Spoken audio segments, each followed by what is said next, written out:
오늘 하나님 말씀은 출애굽기 32장 22절 말씀입니다. 아론이 이르되 내 주여 노하지 마소서 이 백성의 악함을 당신이 아나이다. 아멘. 오늘 말씀의 제목은 이 백성이 악함입니다. 모세는 그의 형 대제사장 아론을 책망합니다. 무엇이라 책망합니까? 형은 어찌하여 이 백성들에게 이런 일이 일어나게 하셨습니까? 이렇게 형을 책망한 것입니다. 우리가 알다시피 이스라엘 백성들은 아론에게 찾아와 우리를 새롭게 인도할 신을 데려오라고 하였습니다. 혹은 모세가 갔으니 새로운 지도자를 달라고 하였습니다. 그런데 아론은 그 지도자를 할 마음이 없었습니다. 이스라엘 백성들의 그 완악함을 이미 알고 있었고 본인은 하나님이 택한 그 시대의 리더가 아니라는 것을 알았기에 그렇게 하지 못했습니다. 그래서 아론은 새로운 방법을 이스라엘 백성들에게 주어 그 위기를 모면한 것이에요. 즉 이스라엘 백성들의 그 욕구를 풀어줌으로 잠시의 그 위험을 넘어갈 생각이었던 것입니다. 모세가 지금 아론을 책망하는 것이 바로 그것입니다. 도대체 형은 무엇을 했기에 이런 끔찍한 일을 행하셨습니까? 어떻게 이 금송아지를 만들 수 있습니까? 라고 아론을 추궁한 것이에요. 즉 원인 제공은 악한 이스라엘 백성들이 행하였으나 그 결정체는 아론의 손에서 나온 것이지요. 그런데 말이죠, 아론의 변명이 너무나 서글픈 것 같습니다. 아론은 변명하기를 모세에게 이렇게 이야기합니다. 아시지 않습니까? 이 모든 사단은, 이 모든 끔찍한 일들은 모두 이 백성들이 악해서 일어난 것입니다 라고 말합니다. 참으로 치졸한 변명이지 않습니까? 주님이 들으시기에 민망한 변명인 것입니다. 신앙인들도 자기를 지키기 위하여 입술에 변명을 가지기가 쉽습니다. 일이 일어날 때에 그 일 속에서 빠져나가기 위하여 자기 변명, 자기를 보호하는 일에 그 입술을 움직이기가 빠른 것입니다.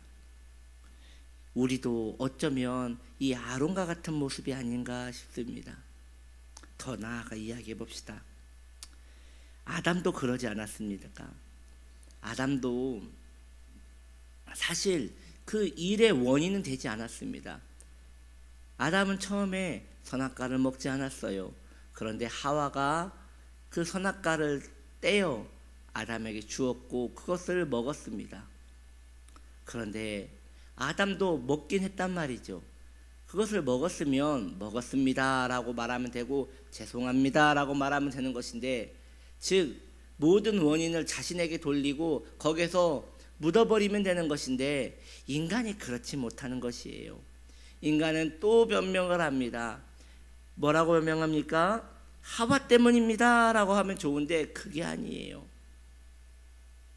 하나님께서 주신 이 여자 때문이라고 말합니다. 하나님께서 주신 이 여자, 즉 원인 제공을 추궁하여 올라가면 결국 하나님 때문이니 하나님이 저한테 이러시면 안 되지 않습니까? 라는 인간의 본성 안에 그 악한 그 변명의 그 뿌리에 사단이 있음을 우리는 알 수 있는 것이에요. 이것은 매우 중요한 문제입니다. 드러나지 않지만 은밀하게 성도의 깊은 곳에 성도를 병들게 하는 아주 악하고 미묘한 감정선인 것입니다. 지금 아론은 그가 섬기는 백성들의 핑계를 대기 시작한 것이에요.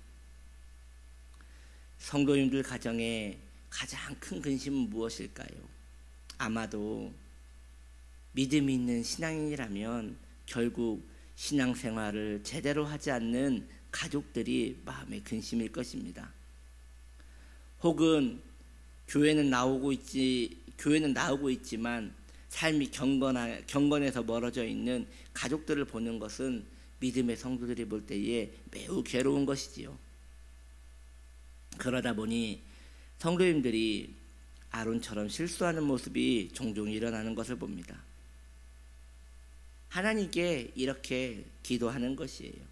하나님, 내 기도가 부족하여 저 사람이 안 오는 것이 아닙니다. 하나님, 저 사람이 너무 악하여 돌아오지 않는 것입니다. 저 인간은 게으르고 사람이 덜 되고 절대 변하지 않는 완고한 사람이어서 오지 않는 것이지 제가 잘못한 것은 아닙니다 라고 하면서 그 변명과 함께 자기 위안을 찾으려는 것이 성도님들 마음에 있더라는 것이지요. 사랑하는 성도님들이요, 그러시면 안 됩니다. 성도는 그런 마음의 자세에서 벗어나야 하는 것입니다. 그것은 오르신 마음이 아닌 것이에요.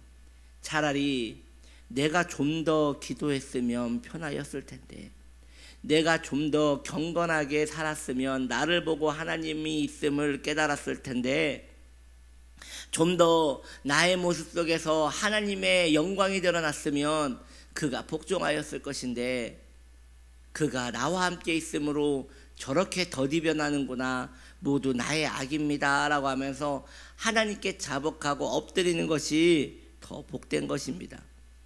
이러한 질문을 할 때 어떤 이는 이렇게 반문할 수 있을 것입니다. 그러면 맨날 나만 회개하라는 것입니까? 맨날 나만 잘못했다고 말하라는 것입니까?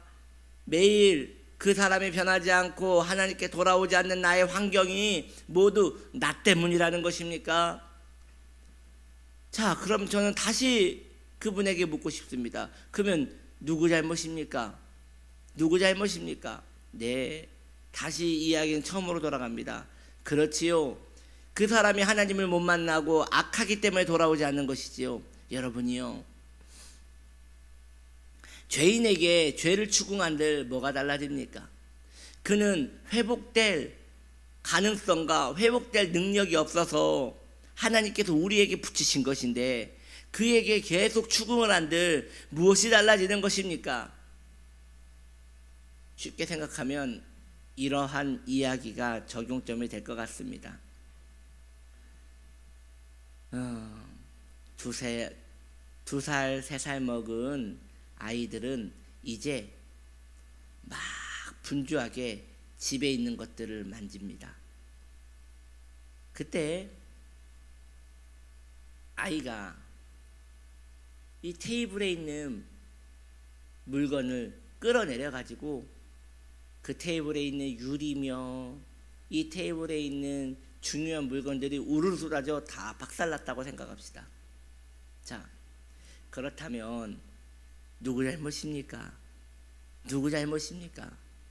미성숙한 부모는 그 아이가 잘못이라고 할 것입니다. 왜 가만히 있는 것을 가져가서 그걸 끄집어 내려가지고 이 집을 이 난장판으로 만들었냐 이거지요. 그러나 성숙한 부모는 아이고 내 잘못이다, 아이고 내 잘못이다, 내가 이것을 여기에 두지 않았으면 됐는데 라고 말할 것입니다. 마찬가지입니다. 미성숙한 성도는 자신의 환경을 원망만 합니다. 그렇게 하면 뭔가 좀 마음이 시원할 수 있을 것 같습니다. 그렇게 하면 뭔가 책임 추궁이 자기에게 오지 않기 때문에 마음이 괜찮을 수 있을 것 같습니다. 그러나 그렇지 않습니다. 성숙한 신앙인이라면 다 나로부터 말미암은 것입니다. 내가 더 잘했으면 끌어안았을 것인데 그것 때문에 이렇게 된 것입니다 라고 자신의 마음을 다잡게 되는 것입니다. 그러므로 진정한 성도의 입술에서는 네가 악해서 이런 일이 일어났습니다 라고 말하지 않고 내가 악하여 이런 일이 일어난 것입니다 라고 고백하게 되는 것입니다. 그렇게 경건하게 자신의 마음을 다잡아 하나님 앞에 자신을 겸손하게 꿇쳐 은혜 가운데 살아가는 우리가 되기를 소망합시다. 저 사람이 저렇게 변하지 않은 것은 다 나의 게으름 때문이며 다 나의 관심 부족이며 다 나의 악함 때문이라고 고백할 수 있는 우리가 되기 바랍니다. 그래야 여러분 뭔가 소망이 생기는 것이에요. 문제의 근원을 다른 이에게 찾으면 거기에는 소망이 없는 것이에요. 그러나 문제의 근원을 나에게 찾으면 하나님을 찾을 수 있는 기회를 얻게 되고 그 길은 막히지 않게 되며 열리게 되어지는 것입니다. 그렇게 자신의 마음을 정하여 하나님 경외하는 데에 마음을 쓰는 우리 되기를 예수님의 이름으로 축복합니다. 기도합니다.